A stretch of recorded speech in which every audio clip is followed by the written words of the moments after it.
Alright, welcome back. When I saw this clip, I knew we had to talk about it. Let's see what Kevin Samuels has today. Hi. Hi, How are Kevin. you? I'm Hi, what's your first good. name? What's your first name? My name is Easter. What's going on, Island? Easter. Island? My name is Easter. Island. So this is my yeah. What's Go that? ahead. Go ahead. Yeah. So I'm new to this show, and it's my first time to call. Um, my my friend recommended me to watch your show.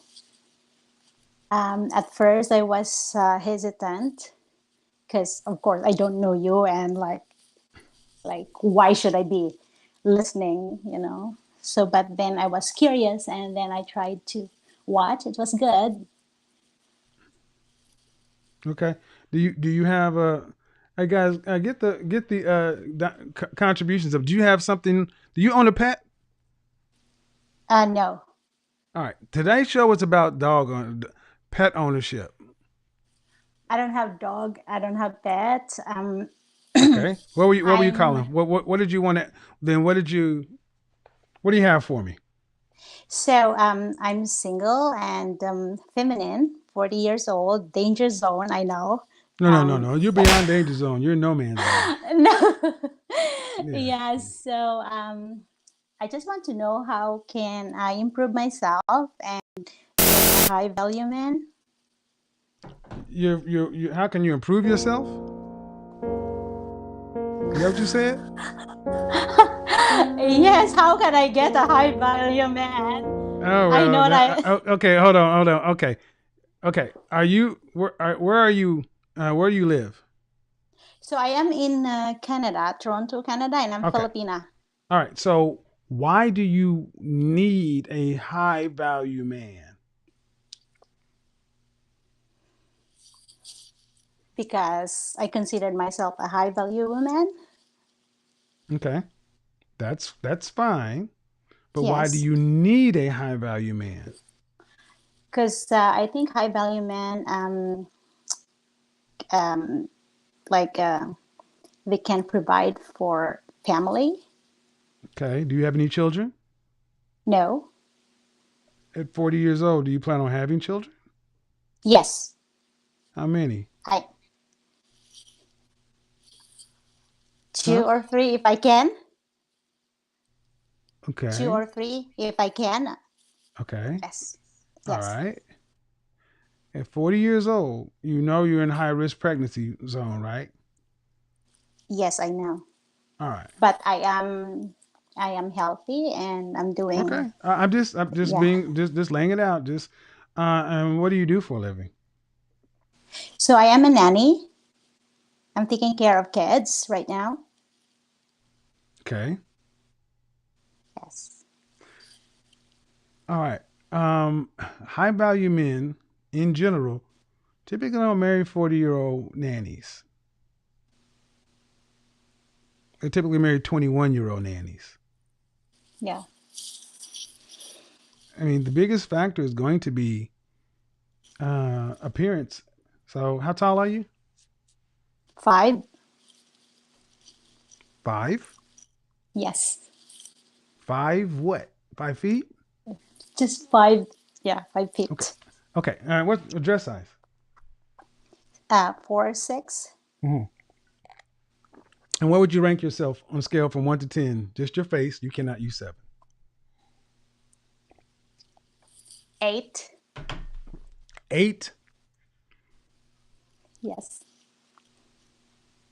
Uh, so you put yourself up there with Beyonce. Sure. Is that no? I mean, I'm trying to Okay. be. I take my. I mean, I know a lot of times ladies call my show and they're kind of half playing, half serious, but I take my show very seriously. So, Okay. I mean, an 8 means you're, you know, pretty, Mm-hmm. beautiful is a 9, and gorgeous is a 10. Okay. Um, have you ever Where do I modeled rank? before? Huh? Excuse Where do me? I rank? No, well, no, well. And it matters, ma'am, because it matters at how you estimate yourself. Because why haven't you got married to this point? I don't find a man that I like. I mean, I have some before, but they didn't work. Who controls access to marriage, ma'am? Women or men? Men? Right. And if you want a high value man, and if you rank yourself as an 8, why hasn't a man of means come by and made him married you? Oh, so because of my working experience and What like about I your working traveled, experience? Nobody, no, so I ma'am, no, ma'am. High value, yes, you're not a millionaire nanny.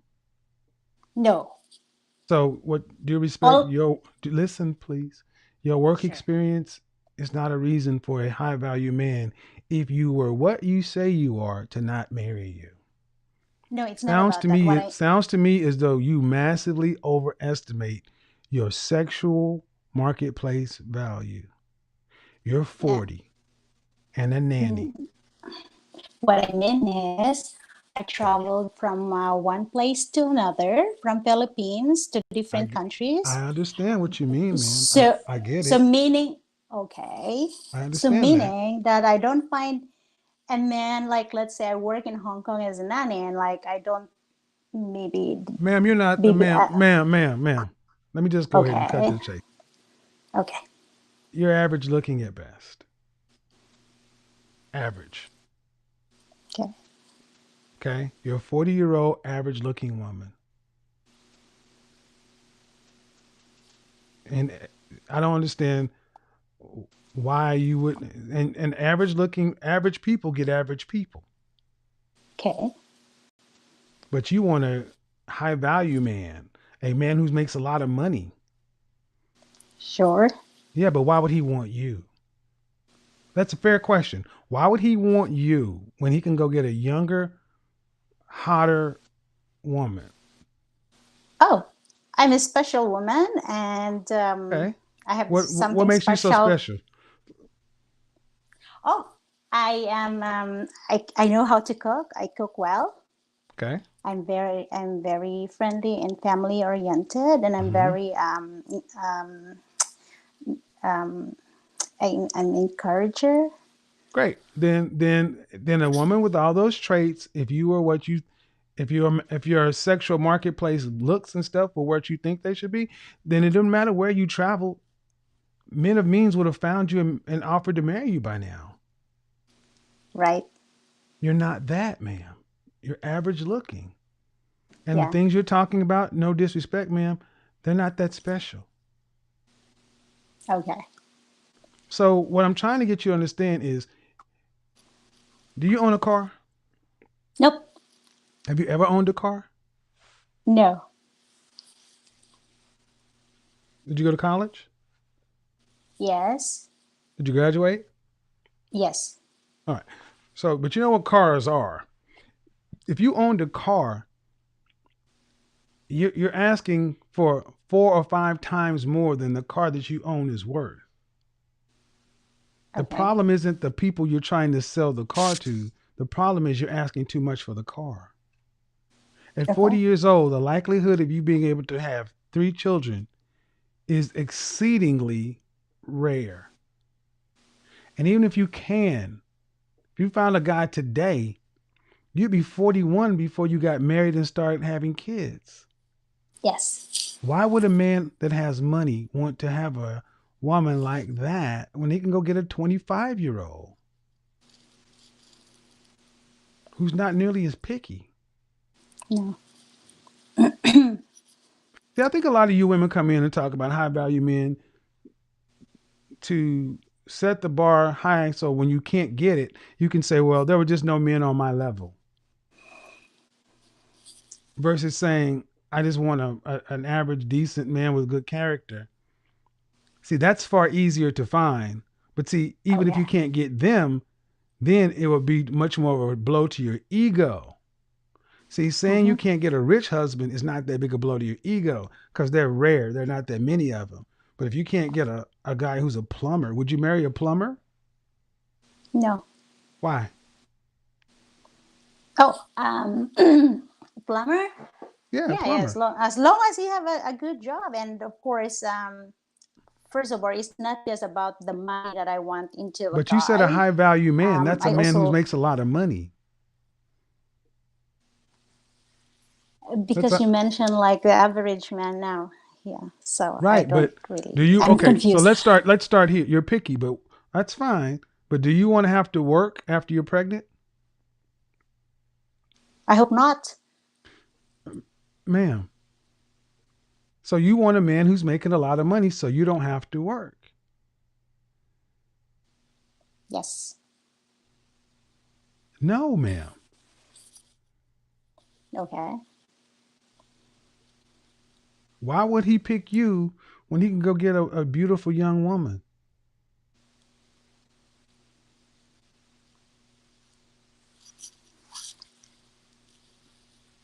Seriously. I don't Yeah. understand why so many of you women think you deserve to not have to work. I mean, Maybe I'm too ambitious maybe for that. no, you're delusional. Okay. And so you want to spend other people's money. Ma'am, you're a freaking nanny. You're not a rocket scientist. You take Yes. care of other people's kids. Okay. But you think you should have a rich husband?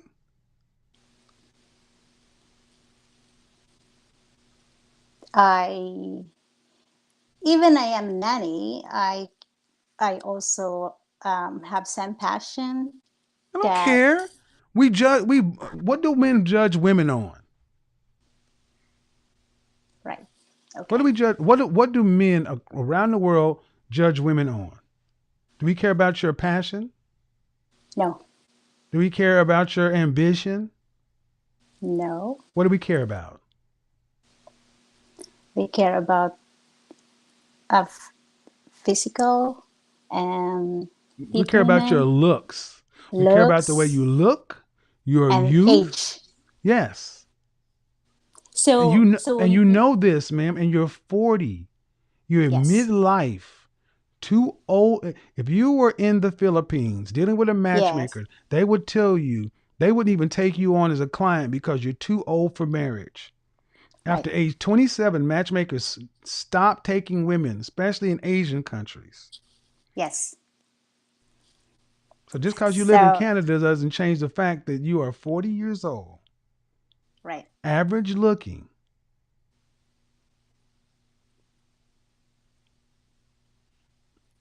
So I should stop my delusion. Well, you should start therapy. You should actually start counseling and therapy because if you're being honest with me, the level of Yes. delusion here is incredible. It's like you Okay. are not even touching reality. And Okay. I'm trying to talk to you to try to understand why you are so full of yourself. I mean, I can understand if you at least had a PhD I'm a PhD. or you had like a higher earning career or you had something. You're a nanny. Yes. That would be like a dude that works at Starbucks thinking he should date models. Okay. You should go to get therapy to go check out what's ever going on with you and then go for a better quality of life. Because honestly, if you're being honest with me, it sounds like the average guy you would get, you sound like you'd really be a hard time on him. You wouldn't appreciate him. Okay. So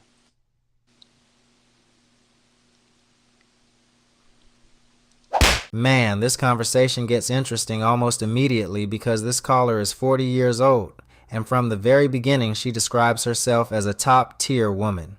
She speaks with complete confidence about her value. She believes she deserves an exceptional man, an exceptional lifestyle, and an exceptional relationship. In her mind, there's very little left for her to improve because she already sees herself as bringing everything to the table. Kevin quietly listens because confidence by itself isn't a problem. Believing in yourself isn't a problem. The conversation changes when he begins asking questions about the actual results she's experienced. He asks about her dating history. He asks about long-term relationships. He asks about marriage. He asks about the kind of men who have consistently chosen her. That's when everything starts becoming quieter. Because while her self-description sounds impressive, the outcomes she's describing don't seem to reflect the same picture. Kevin immediately notices the pattern. She spends far more time describing who she believes she is than examining what her life has consistently produced. That's where the conversation becomes powerful. Kevin explains that confidence is valuable, but confidence becomes much stronger when it's supported by honest evaluation. The more he digs, the more obvious it becomes that she's measuring herself almost entirely through her own perspective. She knows how she sees herself, but she hasn't spent much time asking whether the dating market has been responding in the same way. Kevin quietly reminds her that everyone is free to value themselves highly. The question isn't whether someone believes they're a great catch. The question is whether the outcomes they're experiencing consistently support that belief. Because relationships involve mutual choice. They involve another person's evaluation too. The conversation slowly shifts away from labels and toward results. Kevin explains that self-awareness isn't about thinking less of yourself. It's about honestly comparing expectations with reality so you can continue growing. The strongest people aren't the ones who insist they've already arrived. They're the ones who remain willing to learn, adjust, and improve. Kevin keeps bringing her back to one simple reality. The life someone is living often provides valuable feedback about the effectiveness of their choices. Ignoring that feedback doesn't change it.